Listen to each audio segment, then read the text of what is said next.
Bapa di sorga, terpujilah namamu dari kekal sampai kekal. Kiranya channel ini menjangkau banyak jiwa-jiwa untuk kemuliaan namamu.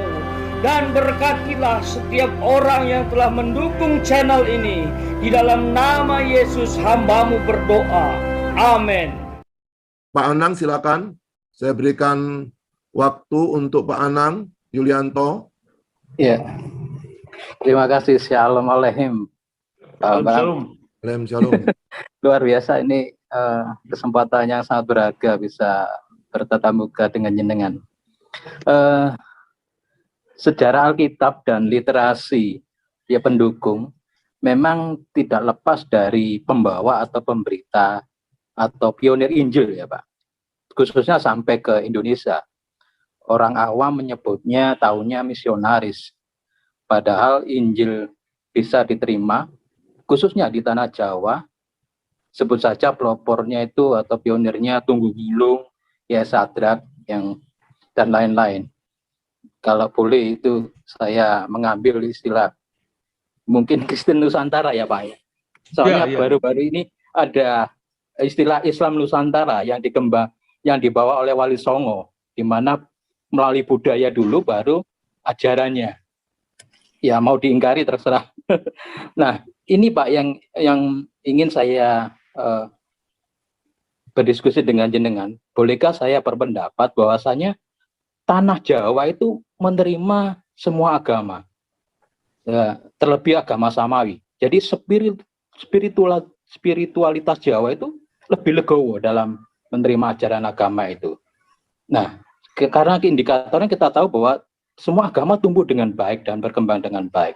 Nah, menurut Bapak bagaimana Pak dengan pendapat seperti ini Pak? Mohon pencerahannya. Matur nuwun, Gusti berkahi. Yang pertama memang budaya Jawa sebenarnya budaya Nusantara bukan hanya Jawa ya. Ya Sunda, ya Bali, ya Sumatera, semuanya itu menerima agama-agama itu santai-santai aja ke orang-orang kita itu. Ya, semua agama diterima welcome dan itu misalnya terdapat dalam naskah Sunda yang dikenal dengan Siska Kandak Pingkarsian. Nah, naskah Sunda itu memberi salam pada semua agama. Ongkara nama Siwaya misalnya. Itu kan salam kepada orang-orang Hindu Siwa. Tapi juga sembah Ringhulun Risang Panca Tatagata, tetapi itu salam kepada Buddha. Katanya Siska Kanda Ingkasarya naskah itu Karasian supaya semuanya menjadi baik. Nah, itu kan kalau nanti dikontekskan dalam budaya Jawa, ini kan dari Sunda ya, itu yang namanya Memayu Hayuning Bawono. Itu luar biasa loh, kearifan lokal seperti ini.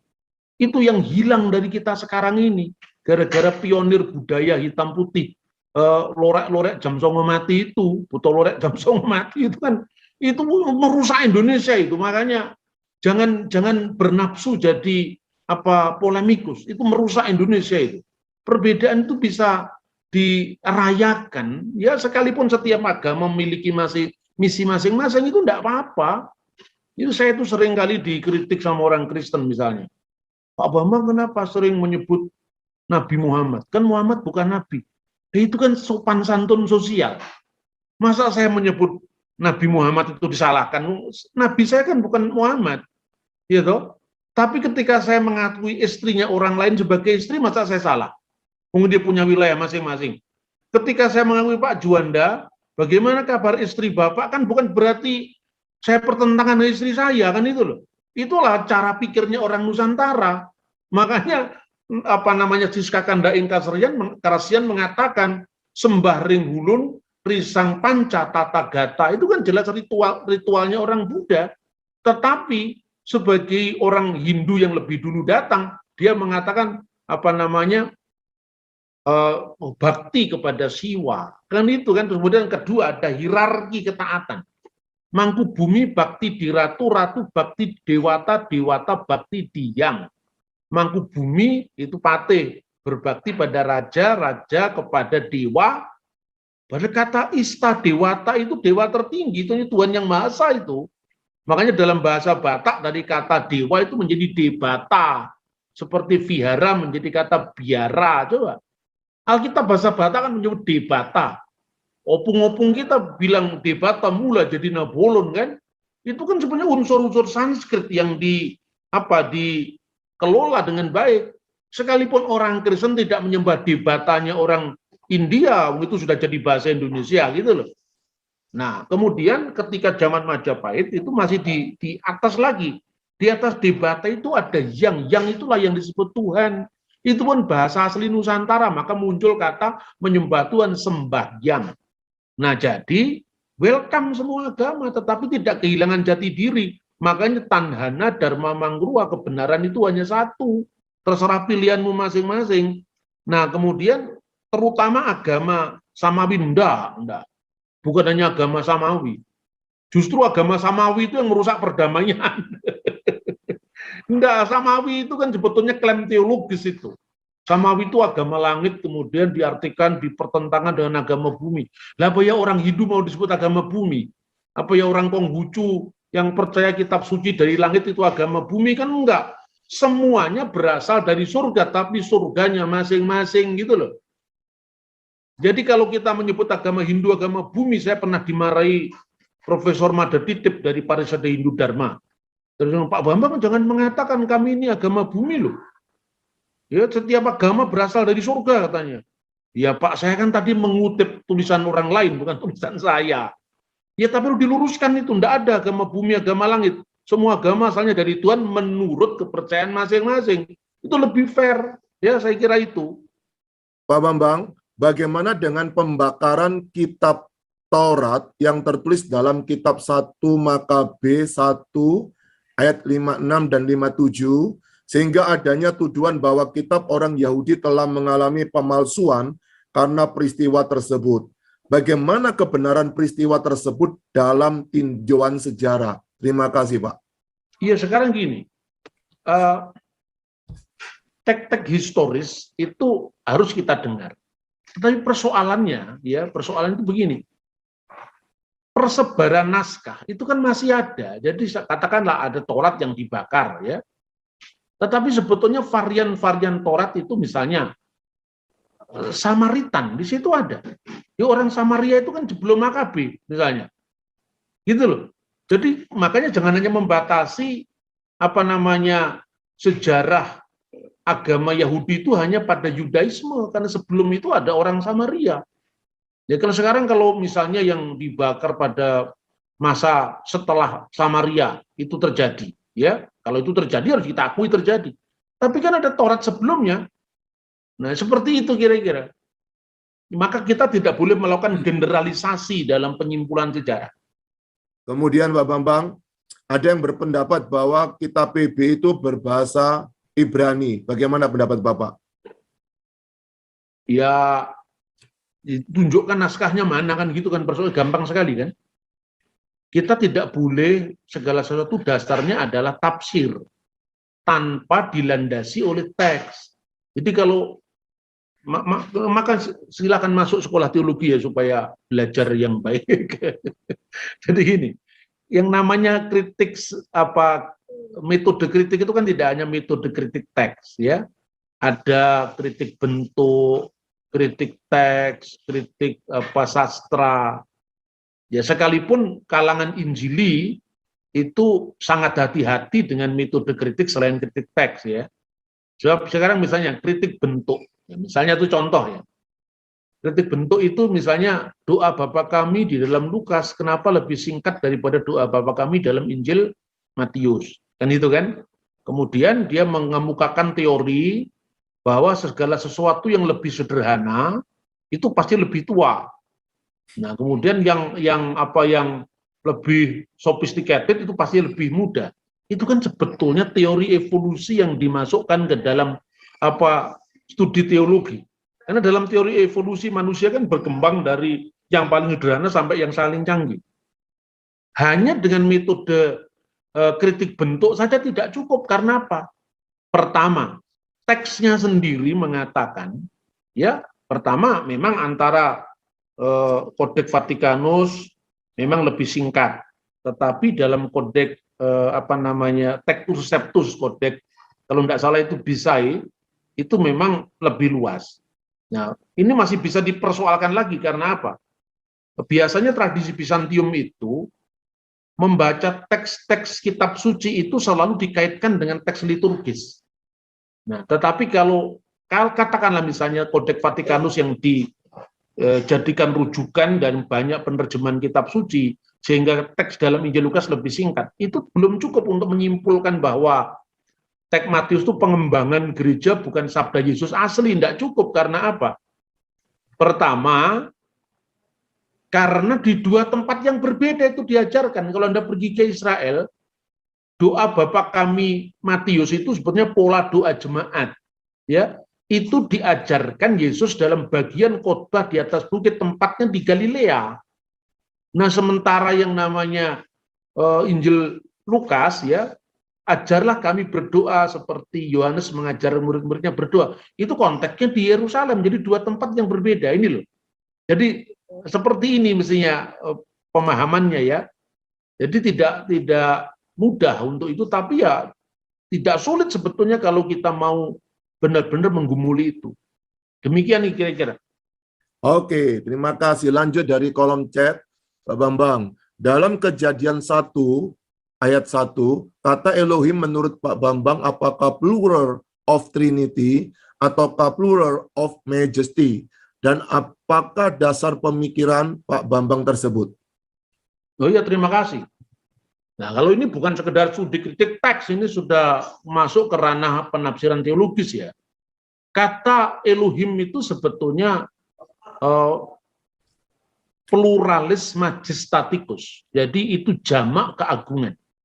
Nah, jamak keagungan seperti ini ada dalam kitab suci ya. Makanya sekalipun Elohim itu jamak, tetapi kata kerjanya menciptakan itu adalah tunggal. Maka Bereshit bara Elohim. Nah, tetapi ini tidak serta-merta begitu mudah orang mengatakan Tritunggal atau bukan Tritunggal, tidak semudah itu. Pertama, gini, terkait dengan jamak tadi, juga kalau dia ditanya itu merujuk Trinitas atau tidak, makanya saya tunda dulu jawabannya. Saya tunda jawabannya artinya begini, supaya kita tidak terlalu mudah menyederhanakan masalah. Jadi yang terkait dulu yang saya sampaikan. Kejadian pasal 1:26 itu dipahami oleh banyak bapak gereja sebagai bukti ketrinitasan. Kemudian statement ini dibantah oleh orang Yahudi Rabinik maksudnya, bahwa kata kita di situ itu adalah pasukan malaikat yang dikenal dengan sidang surgawi. Jadi itu tidak terkait dengan Tritunggal. Orang Kristen sudah kaget dengan jawaban seperti ini. Jawaban saya tidak terlalu ekstrim.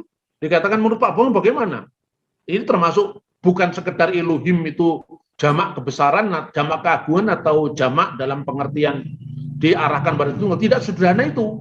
Saya sampaikan, ini contoh ya, contoh. Ketika orang Kristen berkenalan dengan studi Ibrani untuk pertama kali, itu kan terkaget-kaget. Memang harus diakui bahwa banyak sekali cara-cara pikir Kristen Barat ini yang kadang-kadang kehilangan akar. Ya, itu harus diakui. Kemudian saya sampaikan begini, coba kalau kamu belajar, jangan hanya pada tata bahasanya. Memang betul, marilah kita buat manusia menurut gambar dan rupa kita. Marilah kita buat itu tidak menunjuk kepada penciptaan kreasi nihil. Ya, karena kata asah itu menunjuk kepada membuat. Tetapi ketika Tuhan berfirman, maka diciptakanlah manusia itu menurut gambarnya. Di situ kata tunggal. Ketika mencipta itu hanya Allah. Jadi Tuhan itu hanya mendeklar rencananya untuk menciptakan manusia itu menurut tafsiran Rabinik kepada malaikat-malaikat. Wah, itu langsung dipertentangkan. Wah, kalau ini bukan Tritunggal kan itu kan. Kalau saya enggak begitu. Saya tanya, ini gaya ini guyonan saja. Saya tanya, terus gini, Mas, seumpama sampean percaya bahwa Tuhan itu berbicara kepada malaikat, oke, misalnya itu benar. Karena secara gramatika itu enggak salah. Ya, oke, secara gramatika tidak salah. Tapi saya mau tanya, Itu kan waktu Tuhan menciptakan manusia, malaikat sudah diciptakan, jadi enek koncone diajak ngomong. Ya toh? Nah sekarang pertanyaan, ketika malaikat belum diciptakan, terus Gusti Allah ngendikan karo sopo sekarang? Ayo sekarang jawaban. Ketika malaikat belum diciptakan, terus kata kita itu untuk siapa? Oh malaikat itu rung enek. Kamu kan membatasi ketika ruang dan waktu sudah ada, ya, sehingga manusia diciptakan untuk mengisi ruang dan waktu itu kan. Nah sekarang bayangkan, sebelum bintang fajar anak-anak Allah bersorak-sorai itu kan menggambarkan penciptaan malaikat. Sebelum malaikat diciptakan ini, terus Gusti Allah bicara dengan siapa kan? Oh ya sulit ya Pak, ya makanya Tritunggal itu ngelmu tua, gak gampang kok pahami karo sekedar gramatika bahasa, itu tinggi sekali. Jadi artinya gini, kalau Bapak gereja memahami itu Tritunggal, karena dia berpikir lebih mendalam daripada yang menafsirkan itu hanya teks sastra. Karena apa? Itu kan urusan sebelum segala abad. Makanya kalau pengakuan iman yang lahir dari Bapa sebelum segala abad itu jangan dilecehkan. Yang kita lecehkan otak kita sendiri yang tidak sampai dengan bahasanya para bapak gereja itu loh. Jadi artinya saya memahami keragaman teks, ya, saya memahami gramatika, ya, tetapi berpikirlah lebih mendalam. Ketika Tuhan waktu itu belum menciptakan malaikat, terus yang diajak diskusi siapa?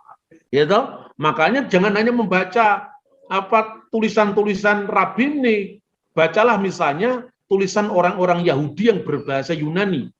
Misalnya Philo sekarang. Philo mengartikan itu logos, yang diajak bicara Tuhan itu adalah logos. Logosnya sendiri berarti di dalam diri Allah itu ada kejamaan. Kejamaan ini bukan kejamaan 1, 2, 3 Pak Gendut naik kuda, bukan. Itu yang disebut diskresi non separati, bisa dibedakan, tidak bisa dipisahkan karena wujudnya hanya satu. Allah, firman-Nya, dan rohnya. Saya kira itu. Jadi saya mengakui dua-duanya.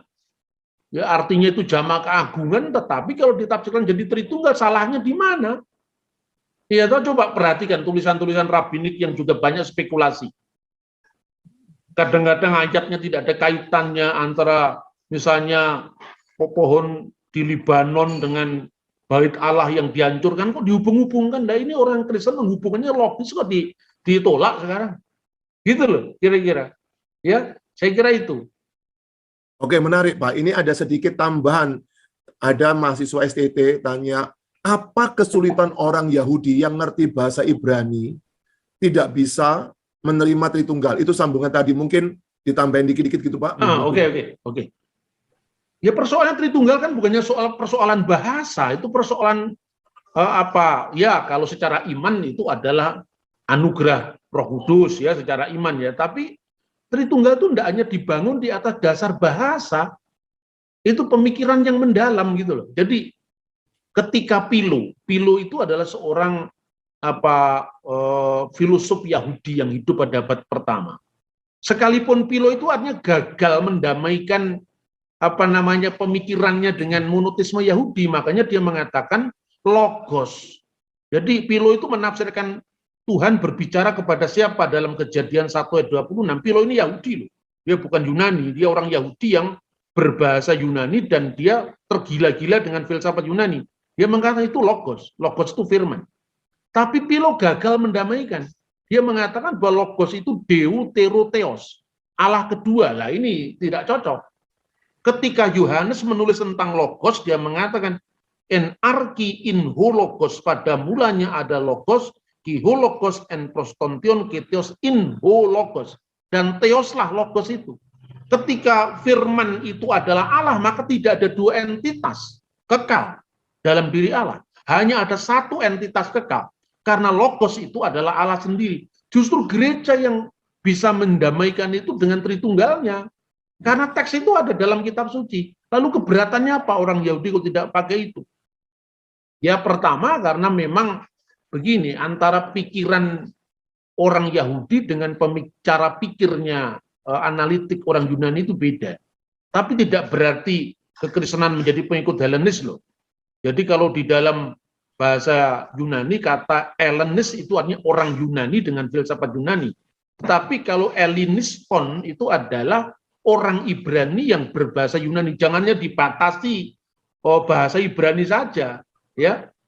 Jadi pengakuan tentang Tritunggal itu tidak hanya tergantung pada teks Ibrani, karena ada banyak ya varian-varian budaya, pemahaman yang itu sendiri digunakan Tuhan untuk menyampaikan firman-Nya. Misalnya Septuaginta.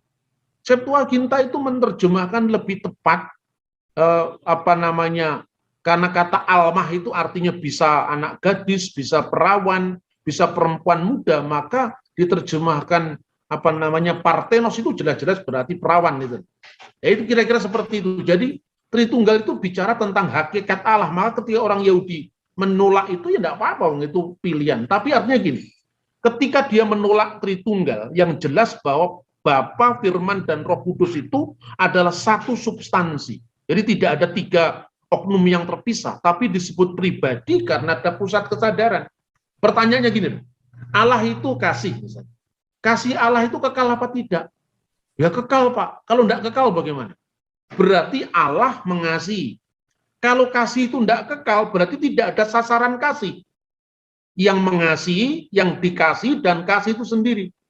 Nah kalau Tuhan itu mengasihi sejak awal, yang dikasih tidak ada, karena alam semesta kan belum diciptakan. Ketika alam semesta belum diciptakan, dia sendiri, nggak duwe konco, ya kan? Karena marilah kita menciptakan manusia, marilah kita membuat manusia menurut gambar dan rupa kita. Itu kan malaikat sudah ada. Nah sebelum malaikat ada, Tuhan ngomong sama siapa? Loh makanya dia ciptakan makhluk, Pak, supaya dia bisa komunikasi. Berarti karena kesepian dia menciptakan makhluk. Ya enggak, kalau enggak berarti ada kekekalan dalam diri Allah itu yang lebih daripada satunya bilangan. Maka ketika Tuhan mengatakan Allah itu kasih, ada yang dikasih itu firman-Nya sendiri. Untuk membahasakan yang rumit-rumit ini, maka gereja mengatakan itu persona. Tapi persona di sini bukan persona Semar, Gareng, Petro, Bagong yang jejer berbaris, itu tidak. Maka dikatakan diskresi non separati, distingsi non divisi. Jadi artinya apa? Berbeda-beda, tetap bisa dibedakan, tak bisa disamakan, tak bisa dipisahkan, lalu juga memiliki kekhasan secara tak terbagi. Itulah Tritunggal sebetulnya. Nah, sekarang bandingkan dengan pemahaman Yudaisme. Apa yang kekal, yang praeksisten? Nama Sang Mesias, ya. Kemudian tahta Allah, nama Sang Mesias itu kekal. Tapi kekalnya nama Sang Mesias, kekalan eksistensi Mesias.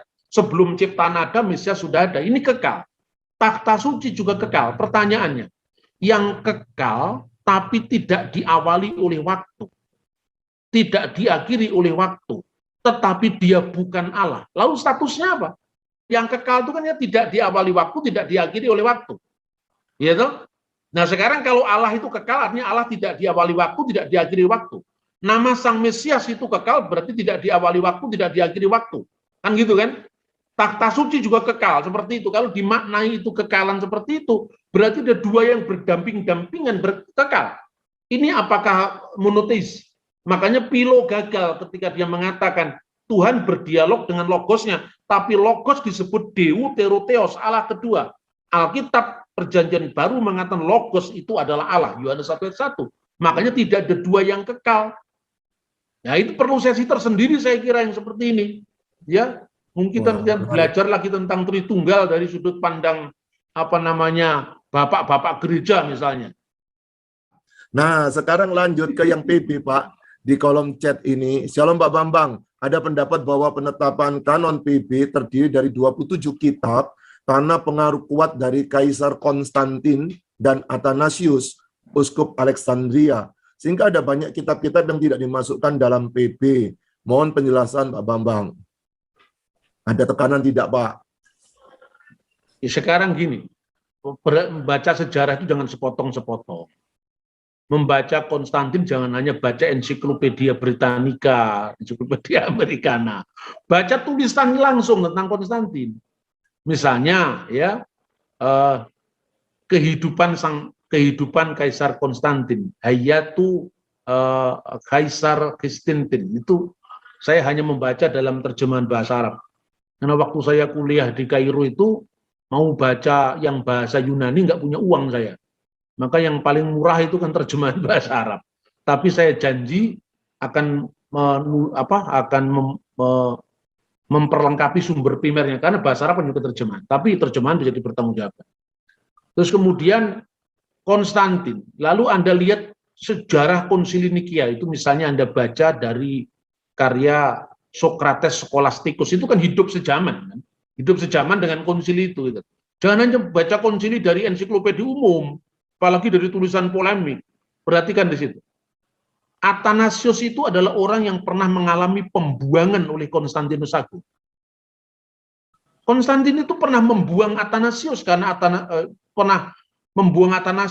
Athanasius itu tidak mau berdamai dengan Arius. Jadi 10 tahun setelah Konsili Nikia itu digelar, ya, kaum Arian mengadakan konsili tandingan yang didukung penuh oleh Konstantin. Dan saat itulah Athanasius itu dituduh Konstantin atas laporan musuh-musuhnya gereja waktu itu, yaitu Arius, bahwa dia telah mencegah pasokan gandum dari Alexandria ke ibu kota Konstantinopel. Konstantin marah dan Athanasius dibuang. Athanasius mengalami pembuangan di zaman Konstantin itu kalau tidak salah 4 atau 5 kali. Jadi bagaimana orang menyimpulkan bahwa Athanasius dipengaruhi oleh Kaisar Konstantin? Konstantin sendiri bukan seorang agamis yang terlalu peduli dengan perbedaan doktrin. Itu pun kalau tidak ada sosok yang namanya Hosius dari Roma, tidak akan terselenggara pertemuan teologis itu.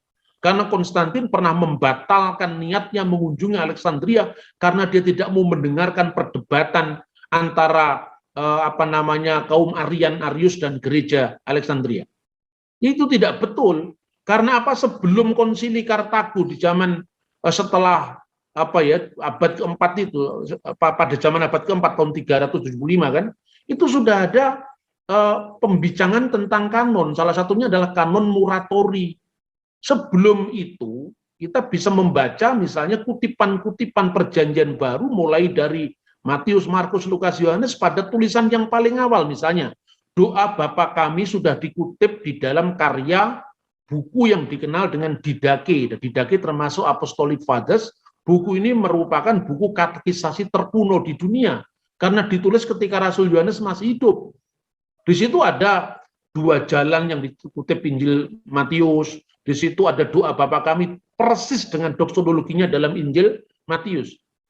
Jadi jangan hanya membaca pada teks abad ke belakangan, tapi kita melihat runutannya dari zamannya para rasul, muridnya para rasul, murid dari muridnya para rasul, sampai nanti misalnya Yohanes kepada Papias, Yohanes kepada Polikarpus, Polikarpus kepada Irenaeus. Irenaeus menulis apa? Tentang Adversus Heresis, 4 jilid yang dia ceritakan tentang adanya Injil Yudas yang dipakai oleh sekte Kain. Itu kan tahun 180. Itu sudah merata sampai kemudian pada zamannya Irenaeus dia mengatakan hanya ada 4 Injil yang mewakili 4 penjuru angin. Itu tahun 180, jangan hanya dipotong Konstantin. Itu Konstantin itu menjadi makanan yang genit bagi orang-orang yang anti gereja, sebetulnya. Terus kemudian gayanya kalau ngomong, karena Athanasius itu sebutlah dengan sebutan yang hormat. Sebutlah Alkhitis Athanasius, jangan Athanasius memang atau tetangga kita yang jualan jagung bakar itu. Itu orang yang mengabdikan seluruh hidupnya bagi iman Kristen, bagi Kristus itu loh. Saya menyebutnya dengan hormat Alkhitis Athanasius. Kalau tidak mau nyebut dengan sebutan santo karena itu diidentikan dengan Katolik, karena Protestan nggak punya santo, hanya punya santoso, sebutlah dengan sebutan bahasa Aram, Mar Athanasius Arasuli atau Alkhitis Athanasius. Kenapa sebutan Arasuli? Karena dia memiliki jalur yang bersambung pada para rasul. Jadi dengan kita mengatakan karena Athanasius dengan Arius, itu tidak sebanding dong. Arius itu keluar dari kebenaran gitu loh. Jadi contohlah orang Islam ketika memahami tokoh-tokohnya. Coba bandingkan ketika orang Islam bicara tentang sanad hadis, kan hormat sekali pada tokoh-tokoh itu. Kita ini terlalu liberal, makanya kita digerogoti oleh keliberalan kita sendiri dalam berpikir. Itu saya kira Pak Juanda. Oke Pak, ini kira-kira ini menarik juga Pak. Saya mau bertanya, tolong dijelaskan tentang hubungan kitab Raja-Raja dan Tawarik karena ada beberapa perbedaan dalam dua kitab tentang umur Raja Ahasia, 2 Raja-Raja 826 dengan 2 Tawarik. Oh, perumuran, Pak. Oh ya, Perumuran. begini, kitab ya itu saya banyak pemikiran. Kalau Anda membaca buku yang berjudul Dictionary of the Bible Difficulties, itu sudah diterjemahkan dalam bahasa Indonesia, diterbitkan oleh Gandumas ya, Dictionary of the Bible Difficulties. Jadi dictionary untuk kesulitan-kesulitan dalam Alkitab. Nah, salah satunya perbedaan antara teks umur Ahasia ketika menjadi raja itu dibahas di sana.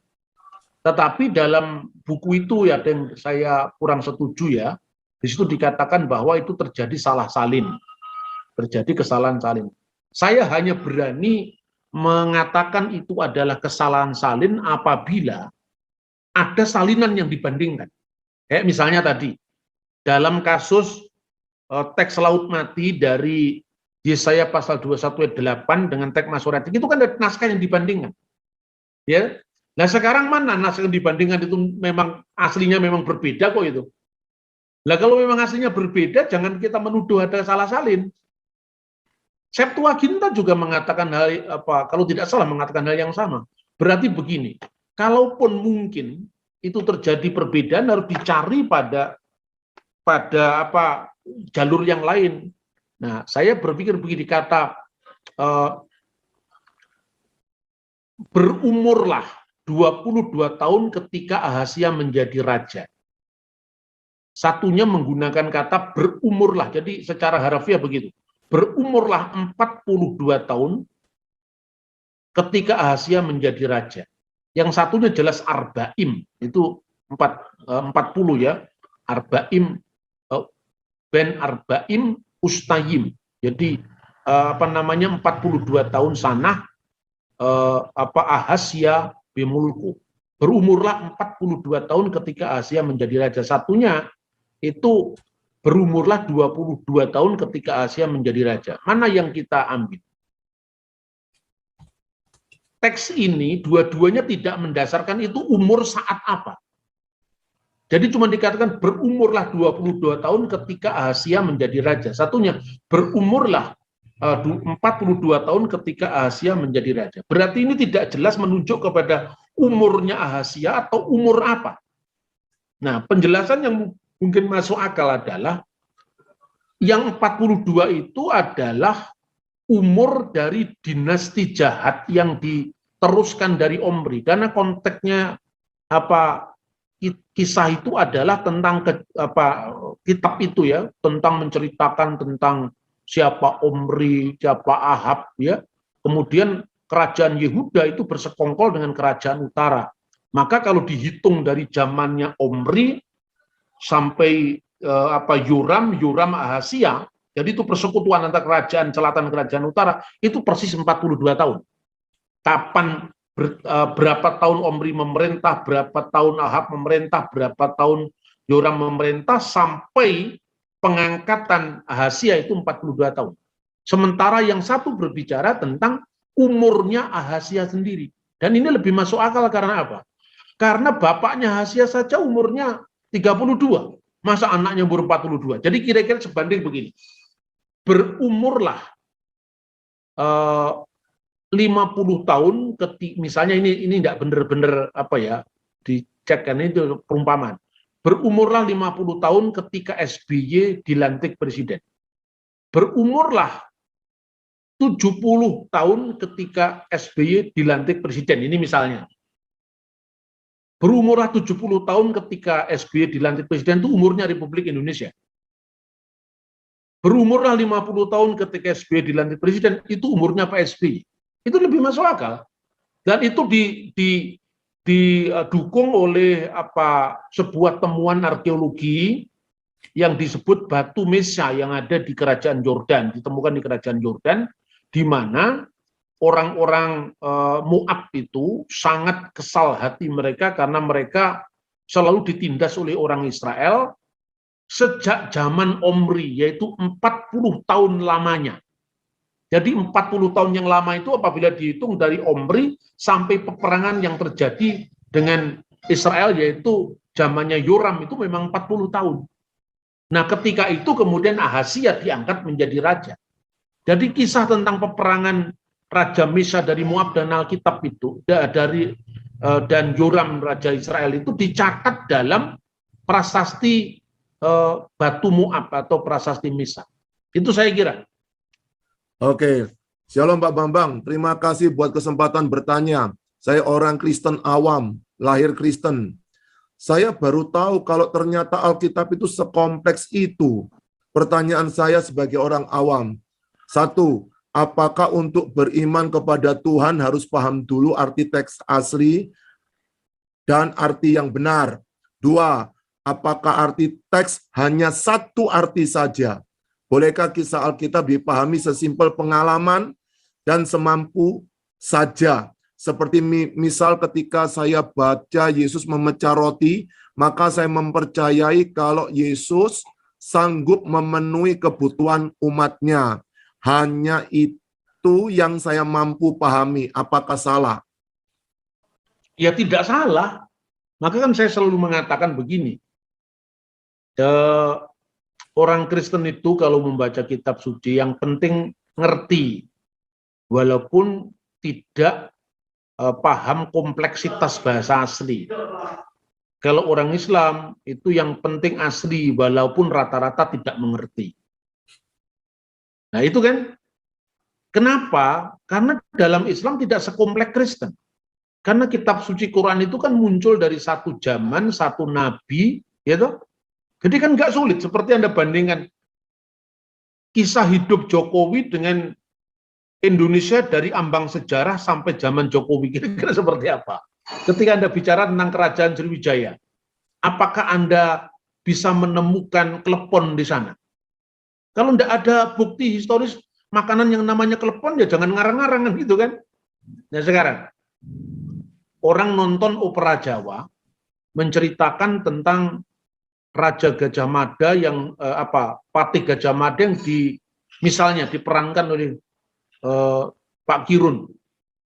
Sementara yang menjadi rajanya itu sedang ditunggu keluar oleh para prajurit. Lalu sambil nunggu sang raja, mereka minum kopi. Dan kopi itu adalah kopi kapal api karena kebetulan yang nyponsori adalah pabrik kopi kapal api. Pemahaman orang awam pasti mengatakan, iya ya, wah asik sekali Gajah Mada minum kopi. Terus dia ingat, kita ke warung depan di situ ada kopinya. Nah, langsung ingat, berangkat di dekatnya Hotel Mirama itu ada kopi, saya sering minum di situ. Ya. Pertanyaannya sekarang, pertanyaan orang awam kan nggak salah, itu normatif. Jadi artinya pesannya itu adalah bagaimana kita nyantai sajalah sekalipun kita mau menghadap raja, gitu ya. Disimpulkan kalau kecuali kita menghadap Tuhan kita harus benar-benar, kalau menghadap raja tidak ada sesuatu yang harus terlalu ditakuti. Kan nggak salah orang mengatakan, itu kan norma yang bersifat umum. Tapi menjadi salah ketika membayangkan zaman Majapahit ada kopi yang namanya kapal api. Karena kopi sendiri masuk ke Indonesia baru tahun 1590-an yang nanam VOC. Jadi satunya bicara di ranah historis, satunya berbicara di ranah normatif. Yang Bapak tanyakan tuh di ranah normatif itu betul. Ya, tapi di ranah historis tidak cukup. Nah, ketika kita menyaksikan kebaikan Tuhan dalam kehidupan kita sehari-hari, itu cukup kita mengatakan seperti itu. Tapi kemudian jangan mengajar kepada orang lain, pengalaman pribadi kita jadikan doktrin, itu yang tidak boleh. Saya kira itu, Pak. Jadi makanya kalau kita memahami dengan simpel kita, ya itu tidak apa-apa. Orang awam harus begitu. Tapi ketika Alkitab ini diberitakan kepada orang lain, ya, diberitakan kepada orang lain yang paradigmanya berbeda, definisi tentang wahyu berbeda, pemahaman tentang Tuhan berbeda, ya harus melompati lebih daripada sekedar norma, tetapi bicara tentang sejarah, arkeologi, teks asli. Ya, seperti itu. Tapi kalau untuk konteks ke gereja, enggak usah terlalu rumit-rumit, itu sudah betul itu.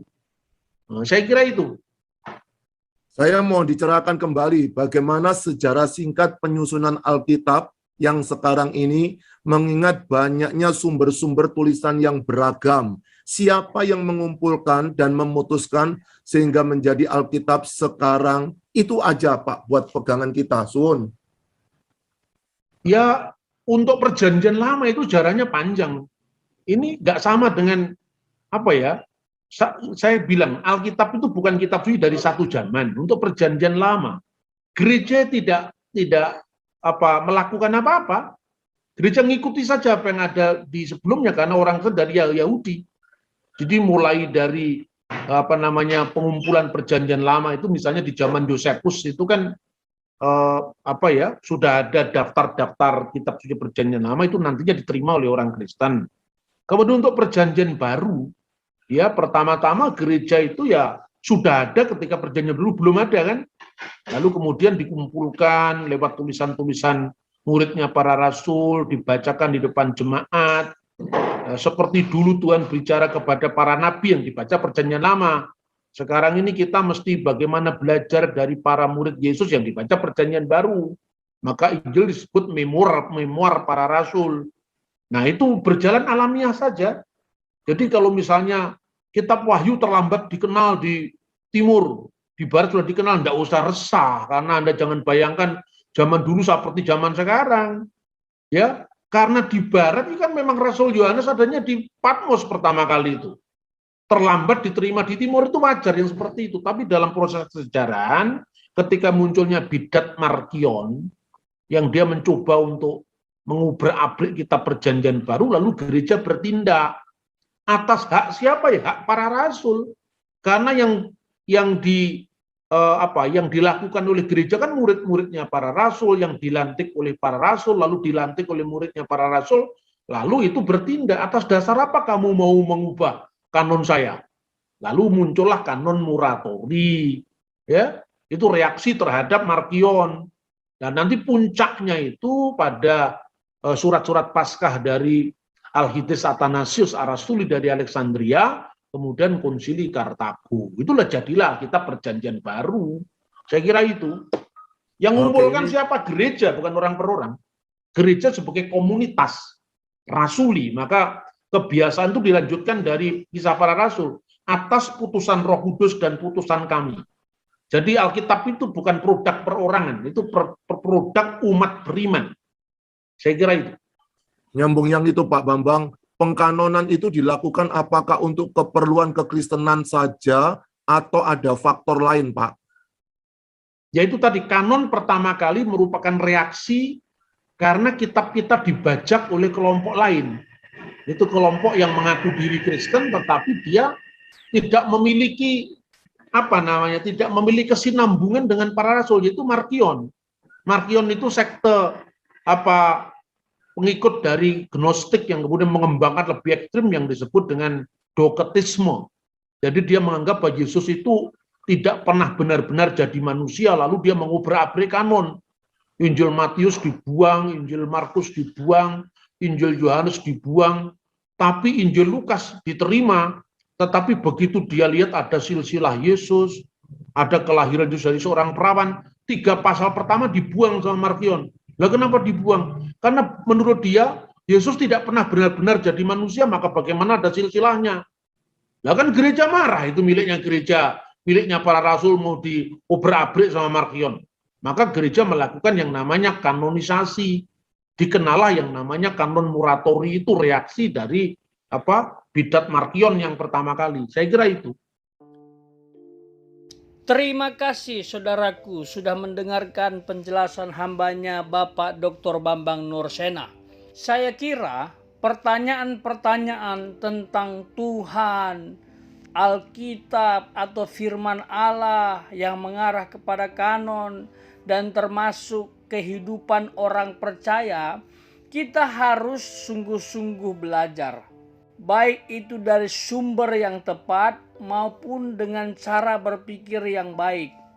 Tidak sembarangan pemahaman tentang Tuhan itu dan termasuk cara menggali Alkitab.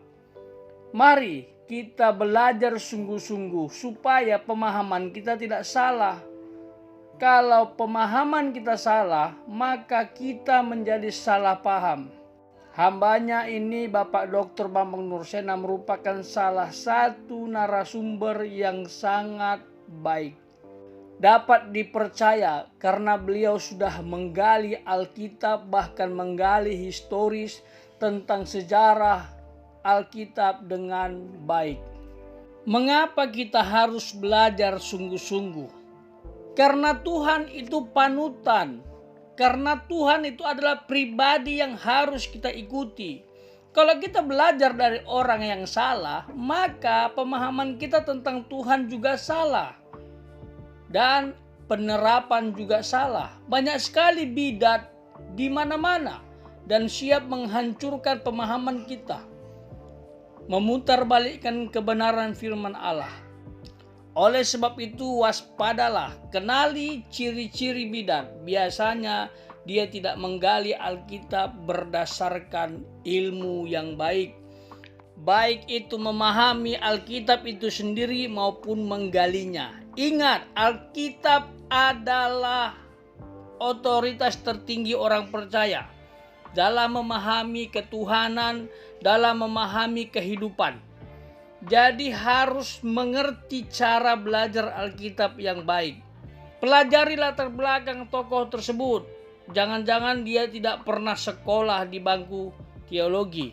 Apalagi mengkritik Alkitab dari agama seberang. Kita tidak boleh percaya. Karena pasti pemahamannya sangat-sangat salah.